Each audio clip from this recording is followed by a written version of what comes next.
Bienvenue dans Il était une fois la Bible, le podcast qui vous raconte l'épopée passionnante de la Bible. Livre de Samuel. Les Israélites veulent un roi. Nous connaissons maintenant bien Samuel, envoyé par Dieu pour sauver le peuple d'Israël de ses péchés. Il est présenté à la fois comme un prophète, comme un prêtre et comme un juge. Pas étonnant qu'ils doivent jouer tous les rôles, vu qu'il ne reste plus grand monde de solide parmi le peuple. Vous allez voir dans ce nouvel épisode comment il va prendre à cœur son rôle de prédicateur, mais aussi comment il va vite être confronté à l'étrange désir des Israélites d'avoir un roi.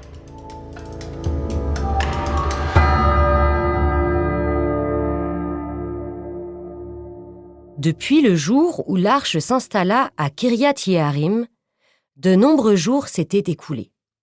20 ans déjà, lorsque toute la maison d'Israël se mit à soupirer après le Seigneur. C'est pas trop tôt. Cette description n'est pas sans nous rappeler une autre longue période où Dieu avait attendu que le peuple lui demande de l'aide. Et dès que ça avait été le cas, il avait appelé un prophète qu'il gardait en réserve. Cette période, c'était les 400 ans en Égypte, depuis l'installation de la famille de Jacob. Et ce prophète, c'était Moïse, qui, sans le savoir, attendait au pays de Madian, là où il s'était enfui et réfugié. De même, Dieu envoie Samuel, qui, lui aussi, attendait. Alors Samuel, s'adressant à toute la maison d'Israël, déclara : « Si c'est de tout votre cœur que vous revenez au Seigneur, écartez du milieu de vous les dieux de l'étranger. Attachez vos cœurs au Seigneur, servez-le lui seul, et il vous délivrera de la main des Philistins. » C'est fou, on croirait entendre Josué quand il réunit solennellement le peuple à Sichem et lui donne ses dernières recommandations avant de mourir.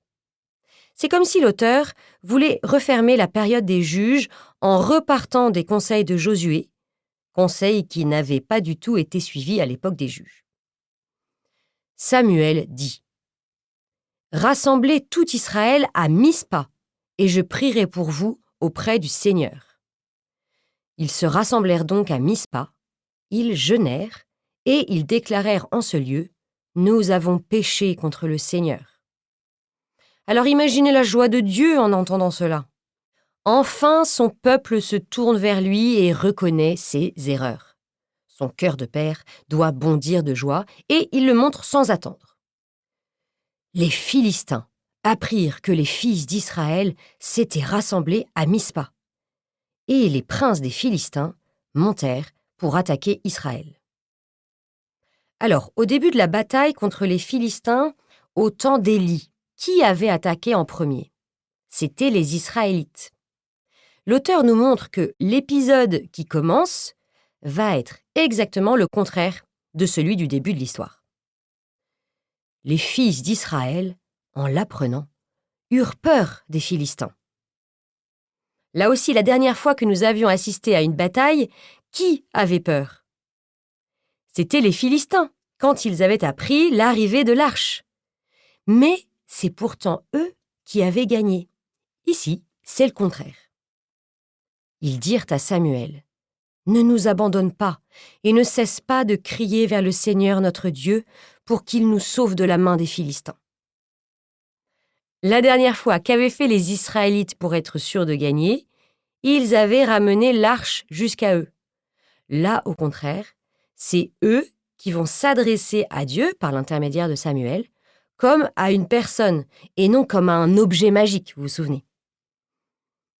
Samuel cria vers le Seigneur en faveur d'Israël et le Seigneur lui répondit. Les Philistins s'approchèrent pour combattre Israël. Mais, ce jour-là, le Seigneur les frappa de panique et ils furent battus devant Israël.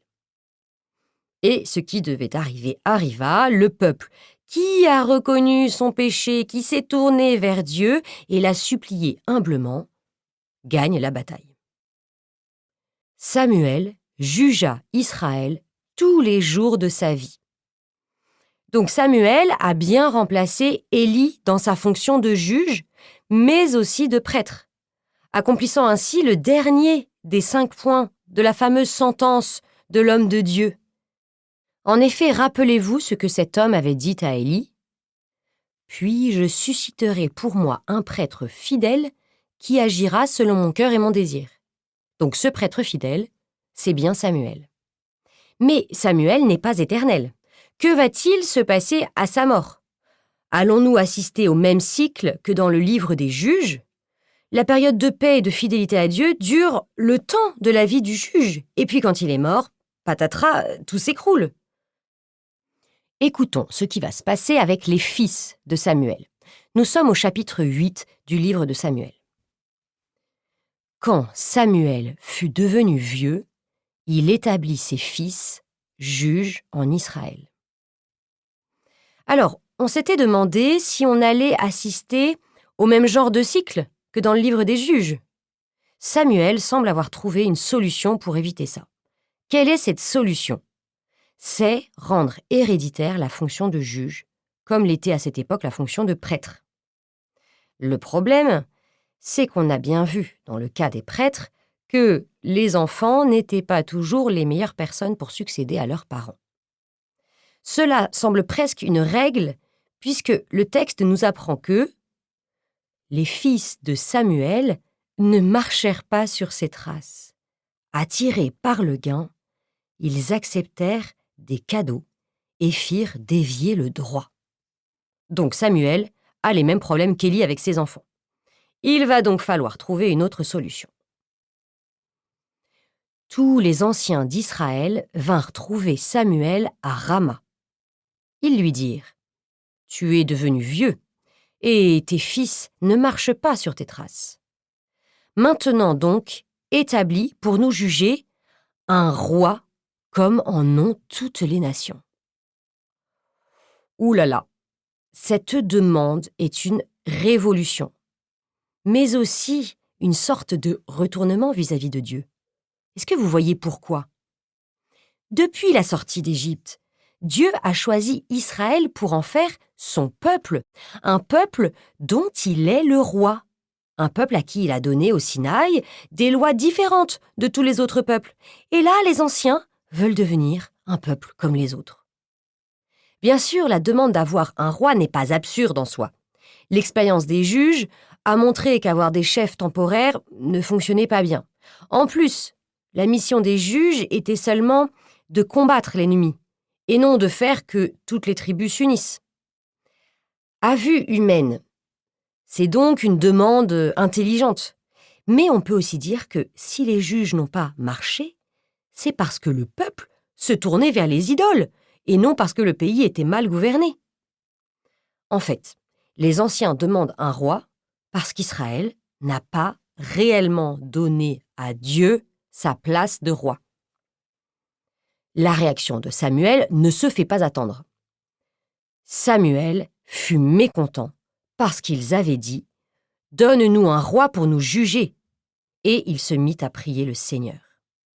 Le Seigneur lui répondit « Écoute la voix du peuple. Ce n'est pas toi qu'ils rejettent, c'est moi. Ils ne veulent pas que je règne sur eux. Mais avertis-les solennellement et fais-leur connaître les droits du roi qui régnera sur eux. » Cette réponse de Dieu résume bien sa façon de faire depuis le début de notre lecture de la Bible. D'abord, il propose à l'homme une façon de se comporter. Par exemple, ne pas manger du fruit de l'arbre, ne pas manger les animaux, ne pas avoir de roi. Mais l'homme choisit de faire autrement. Il mange le fruit de l'arbre, il introduit de la violence dans le monde et il veut un roi. Dieu ne s'oppose pas au choix de l'homme car il respecte sa liberté. Et c'est ça qui est magnifique. Ici, par exemple, il va se contenter de leur faire comprendre les conséquences de leur choix. Mais ce qui est encore plus magnifique, et que nous découvrirons au fil de cette histoire, c'est qu'à l'intérieur de ce mauvais choix, il propose à l'homme une façon de garder quand même une amitié avec lui. Il habille l'homme et la femme et maudit le serpent, tout en promettant qu'un jour il sera écrasé. Il donne un nouveau départ à la création après le déluge. Et il proposera une façon d'être roi selon son cœur. Revenons maintenant à notre épisode. Quels sont ces droits du roi ? Samuel rapporta toutes les paroles du Seigneur au peuple qui lui demandait un roi. Tels seront les droits du roi qui va régner sur vous. Vos fils, il les prendra, il les affectera à ses chars et à ses chevaux, et ils courront devant son char. Il les fera labourer et moissonner à son profit, fabriquer ses armes de guerre et les pièces de ses chars. Vos filles, il les prendra pour la préparation de ses parfums, pour sa cuisine et pour sa boulangerie. Le meilleur de vos champs, de vos vignes et de vos oliveraies, il les prendra pour les donner à ses serviteurs. Les meilleurs de vos serviteurs, de vos servantes et de vos jeunes gens, ainsi que vos ânes, il les prendra et les fera travailler pour lui. Et vous-même deviendrez ses esclaves. Ça ne fait pas très envie. Le texte termine exprès par le mot esclave. Il résume l'avertissement de Dieu. Avoir un roi revient à devenir son esclave. Le mot n'est évidemment pas choisi au hasard. Les Israélites étaient esclaves en Égypte. Dieu les a libérés et leur a donné la terre promise. Et eux font de cette terre un autre lieu d'esclavage. Et Samuel ajoute son petit commentaire. Ce jour-là, vous pousserez des cris à cause du roi que vous aurez choisi. Mais ce jour-là, le Seigneur ne vous répondra pas. Cet avertissement mériterait que le peuple réfléchisse 2 minutes avant de prendre sa décision. Mais malheureusement, ce n'est pas ce qui se passe. Le peuple refusa d'écouter Samuel et dit « Non, il nous faut un roi. Nous serons nous aussi comme toutes les nations. Notre roi sera notre juge.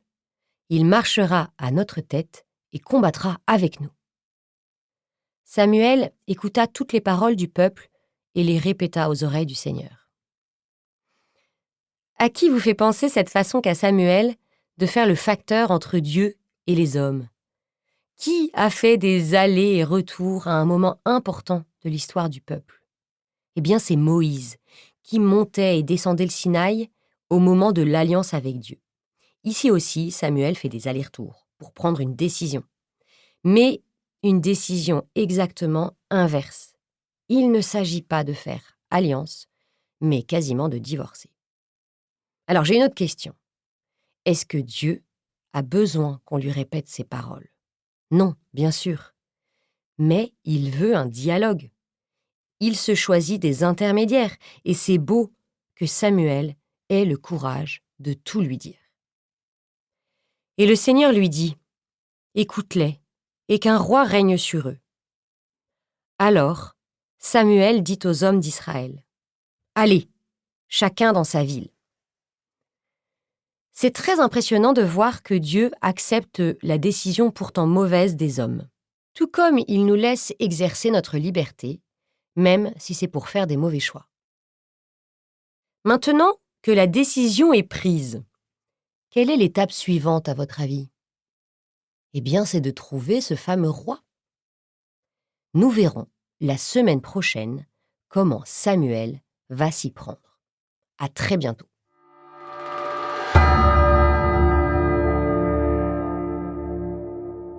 Merci d'avoir écouté cet épisode du podcast « Il était une fois la Bible ». Nous espérons qu'il vous a plu. Pour nous aider, n'hésitez pas à partager ce contenu. Pensez à vous abonner pour être au courant de la sortie des derniers épisodes. Vous pouvez aussi retrouver tous ces podcasts et de nombreux autres sur l'application YouPray.